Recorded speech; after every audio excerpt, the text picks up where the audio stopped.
Hello everyone, I'm here today with a flip-through video. You can see here I used a 6x8 flip book album. I haven't done one of these in a while, but I had this one available and I went to New York City in the winter, mid-January. It's not a time I normally recommend going, but it worked out really well for me.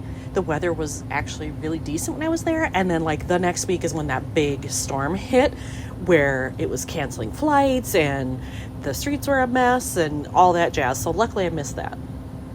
So part of the reason I wanted to use a flip book was because I did a lot of museum things on this trip. That actually was the whole reason for the trip. Is it started with a huge exhibit at the Brooklyn Museum called Monet in Venice, and it was the only place in the United States it was going to go. So if I wanted to see it, I had to go to New York.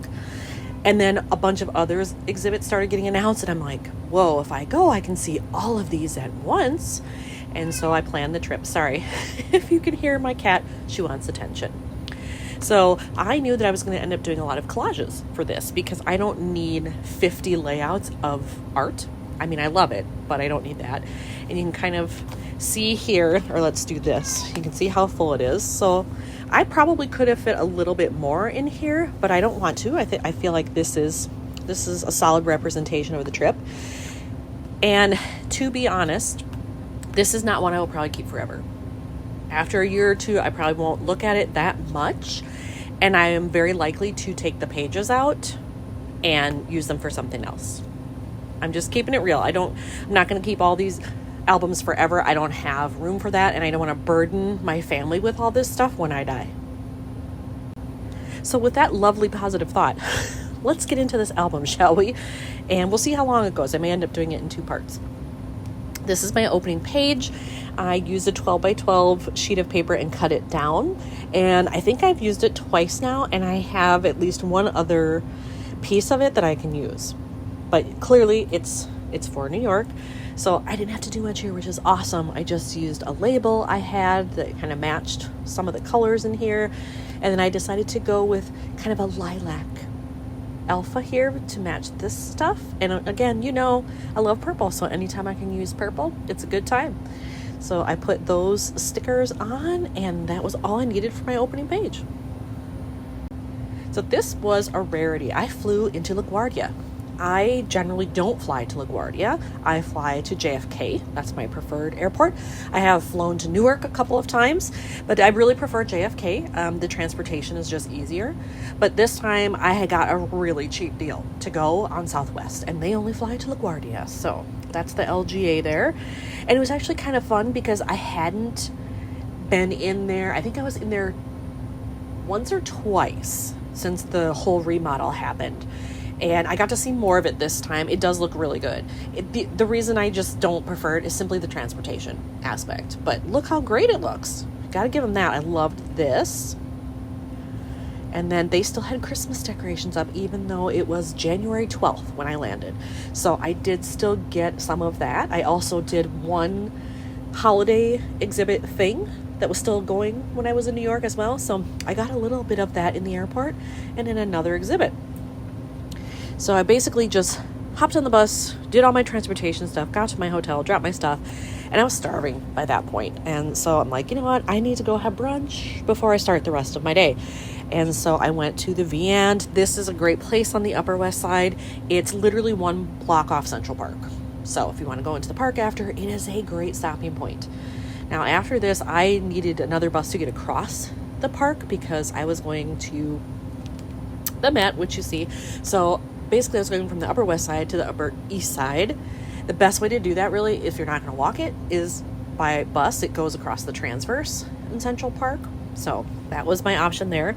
But here you can see I had a huge brunch, and this place is very reasonably priced, but the best thing is right here. Hopefully you can see that. I'm going to zoom in a little on it. See this right here? That is their house-made mango spread. If you are a person that likes mango, this is for you. You have to try it if you go there. So like I said, after that, I hopped a bus and I went over to the Met because there was an exhibit that I wanted to see there as well. So for this page, I had this card already. It was a cutout, 12 by 12 cutout that had 3 by 4s on it. So I finally got to use one. Yay. And then here I just took the front of the guide and map brochure that you can get, cut this out of it, use this part of my ticket from when I went in and put a little phrase strip on there, and that's it. It really didn't take that much doing to get that done, which is awesome. And then over here, this was the big exhibit I wanted to see, which was George Morrison. Now, some people may not know who he is. If you live in Minnesota, though, you do, because he's native to Minnesota. He was a great artist and did very interesting work in that he had paintings like this, but then he also had these huge wood block totem poles that he did, and wood block flat, it's not a painting, I don't know what you call it, but they were made, they're made out of pieces of wood made to fit together in a type of mosaic. I don't know how to better explain it. Go look him up. He does awesome work. But because he was a native of Minnesota and I know his work, I thought, all right, I need to go see this when I'm in New York. So this is how it started here. Clearly, these are more of his modern style paintings that he did. And he sometimes gets talked about with Impressionist style because he actually did some of that. Notice it says the horizon and beyond. He did some paintings, and I didn't feature any here, but that they look like Impressionist paintings. It's done in that style, and they're of the horizon, so it looks like there's a flat line across. Again, look it up. It's kind of hard to explain, but if you look him up and search for those, you'll find works that match that description. So notice here, I have a collage here and I have a collage here. So yes, I was trying to fit in as many photos as I could onto one layout, and this was a great way for me to do that. And then here, again, all I had to do is put on this strip. I used, I have a sticker book that has a bunch of geotags and different colored cameras and things like that. So I just picked out the red camera to match this, and that was it. So then I was off to the Frick because they're quite close together. Again, another exhibit that I was able to squeeze in because I was already there for the Monet. And actually, this wasn't an exhibit per se. This was like seeing the entire museum because they had been closed, I think, for 2 years or just over 2 years, doing a huge renovation, and it finally reopened. And so I wanted to go see that. So this is what you get when you come in if you want to have a brochure or anything. So oops, I have 2 in there. There. So I made little add-ins to be able to get this in because if you use a flip book, it's not like a standard page. There has to be a special gutter, and then there's the actual holes where you put the page in. So I had to kind of make an artificial gutter my own way here, which you can see. So I put these in there, and then I just used some decorative washi to match that picture. But here I just threw in an extra photo I took that didn't end up going anywhere. And then these were 2 postcards that I bought in the museum gift shop. So, and I didn't want to include them all separately, so I thought I'll just keep them in here, and then they're protected, and you still get this, which is beautiful. And then here's something else to know about the Frick. You can only take pictures in like the open public spaces. So the courtyard, the lobby, a hallway, like that's it. In the actual galleries, they do not allow any photography. So here I just threw in a couple more. This I took outside, so it was dark by the time I came out because, it's January, it was dark by like 4:30. So I took that on my way out. This is actually a picture from online, I'm going to be real. Because you can't take anything in the gallery, all that you can really see are like their things that they have done or people that have posted who took photos they weren't supposed to. So I had to kind of get creative to fill that space. So I have that there. And then I had this card in this beautiful purple that I thought worked with these shades. And then this is the little piece of ephemera. It has It has a tie on it, but that shows you that you paid essentially. Now I will say, I have a reciprocal membership through my art museum that gets me into a lot of these places, either free or discounted. So I didn't actually pay to get into the Frick, which is great. But you get this basically when you check in. So they gave me this, and I loved that it was this lavender color. And I thought, okay, I can use that somehow in my album. And sure enough, it worked really well to use it on a card like this that had an open space. When I was done at all the museums, I was tired. I had to get up very early to catch my flight. So I thought, you know what? I'm not going to go out tonight. I just want to like kind of be casual, do some relaxing stuff, and then go to my room. So I did stop here at the West Sider bookstore. It's very close to the hotel. I stayed at the Riverside Tower Hotel, which is on the Upper West Side. So this was very close, literally like 2 blocks to walk there. So it was on my way back. So I got out at the corner, went in here. I actually bought 2 books. I could have spent way, way more time in there, and I would love to go back. I just was like, you know what? I'm done. I found 2 that I love. I'll take those and run with it. So I did that, got some shots, and then this was a sticker available at the checkout. And so I decided I need one of those to put in my album. And because I did not want to go out to a restaurant, I went to Zabar's, which is literally right across the street from the West Sider. It's also the famous deli and grocery store that's featured in the movie You've Got Mail.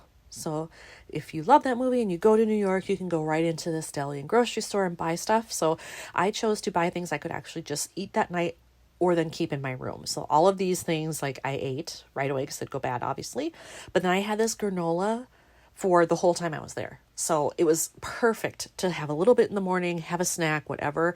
And then by the time I left, I finished the bag. So that's the end of day 1. This is the start of day 2. So it just shows me in my room. I'm ready. I'm going out to start the day. And I was in room 805. I've stayed here previously, and I was in a room on 6 and a room on 7, if I remember correctly. So now I've got 6, 7, 8, all different rooms in the hotel, and they've all been great. I enjoy them. They're very small, though. If you go there, just be prepared. Like, they are micro rooms, but that's pretty New York. And then over here, I went just up the street to a place called Royal Coffee. It had good reviews. I thought, cool, that's close enough for me to walk to get my fuel for the day. And so I just took a couple quick pictures inside, but nothing crazy. And then again, I had to take a bus across the park because I was going to the Museum of the City of New York. And technically that is in East Harlem. So it's on the east side of Central Park, right along there. So you could combine those if you wanted to. You could go to the museum and then walk in the park a little bit, especially if you haven't explored the upper area too much. That would be a great way to do both of those things. But here's the museum on the outside. So I grabbed a couple of shots there. And then I have really been trying to use a lot of my ephemera pieces that I have because I tend to get them. And then if I think they're cool, I hoard them, which is dumb. I should be using them. So here I got to use one. This was a cutout from a digi set I just bought. And then a label, like nothing fancy, but it works. So here is the beautiful, beautiful entrance to this museum. What's not to love about this? And then they have this art installation hanging there. It was gorgeous. I mean, I would go in there just for the architecture. You know, exhibits are a bonus, but put those all together and it's a great time. And this was the one holiday thing that I mentioned. They still had their gingerbread exhibit up. And I think this was like the last 3 days because I was there. This would be the 13th. And I think it closed the 15th maybe. So I caught it right at the tail end, but everything still looked great. I really enjoyed it. So here you can see I got to use more holiday stuff. I thought I was done, but no. I got to use some more here. And again, I did a collage so that I could fit as many things as possible. And I just kept the embellishments and ephemera like really simple because there's a lot happening here. All I really needed to do was just match the colors. So here we are on the next page. Again, another collage because I was trying to fit in as many things as possible. And I just tried to match blue because all of these had blue. And then I kept my embellishments very simple. Again, I matched them to those colors. It worked out great. And this is my favorite picture from that exhibit because how New York can you get? And then over on this side, I wanted to showcase the building here. I will note that this is not a page protector that comes ready-made for this style of album. They don't sell a 4x8, at least not last I checked. So I had to make my own. So I just took a 6x8 that I had because I needed that gutter that was built in. I cut it down and then I used my fuse tool to make it the size I wanted. And so that's how I got the 4x8. And then here you can see very simple again. Same here. I wanted some kind of wild pattern paper to go with these awesome outfits here. And I think that worked out very well. And then this is also part of that same exhibit. This was called the Urban Stomp exhibit. So you can see it right here. So it was all about music and urban dance in the city, which I freaking loved. Look at these things that they had going here. Like, I loved these instruments. I loved this photo. It was on the wall as part of this stuff, just kind of by itself there. And there was just such joy in it that I wanted to blow that up and use it here. And I'm super happy with how that turned out. And here's another photo collage. And I think all of these I made in the Project Life app, if I'm not mistaken, because I really wanted to go quickly. I didn't want it to take forever, and Canva's great, but sometimes it takes me longer to design in there. And so I thought, I'm just going to use the templates that Project Life gives me and I'll make it work. So that's what I did here. And I added some gold, sparkly gold to this because I thought it fit with the style and the outfits and everything quite well. And obviously it was very red, so I just tried to match all of those and then used black and gold as the accent. And I think I'm going to stop there for this part. This is still the same day, but I still have like half of this to go. So this will be part 2. Thanks for watching.